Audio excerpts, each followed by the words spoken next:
12 months down the track, communities are slowly recovering and rebuilding.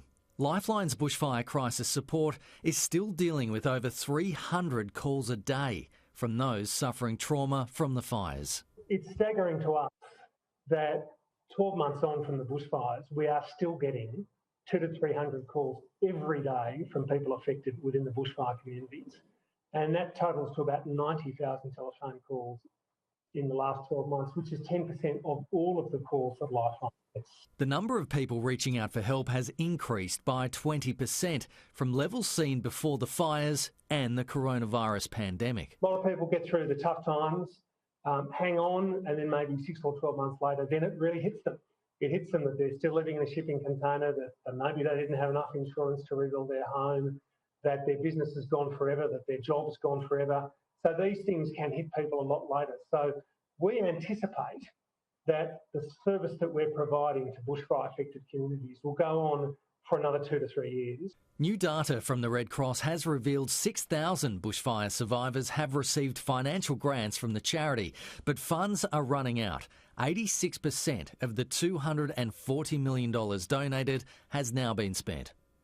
We have got to towards the end of our funds. We're hoping to really spend the last, about $18 million is left allocated for grants and unmet needs, and we're hoping to spend that the next couple of months. We spent nearly $18 million just before Christmas for additional financial support, and we're hoping to spend that similar amount in the next couple of months. New South Wales Red Cross Director Poppy Brown confirms bushfire recovery is a long process. I think that because the fires were last year, that a lot of people's interest in the general community, not in those areas, will have moved on, and there's COVID and we've still got other challenges in the wider community.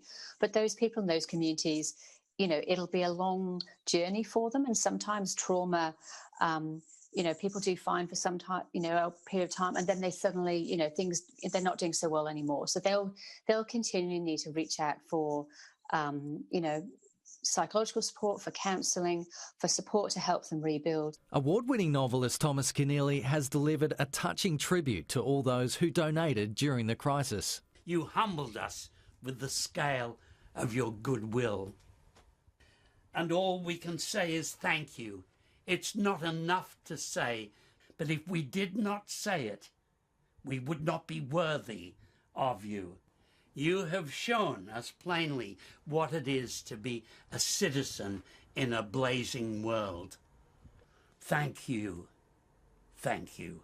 While the main focus recently has been the pandemic, the mental and financial impacts from the worst bushfire season on record are ongoing. Kenny Heatley, Sky News.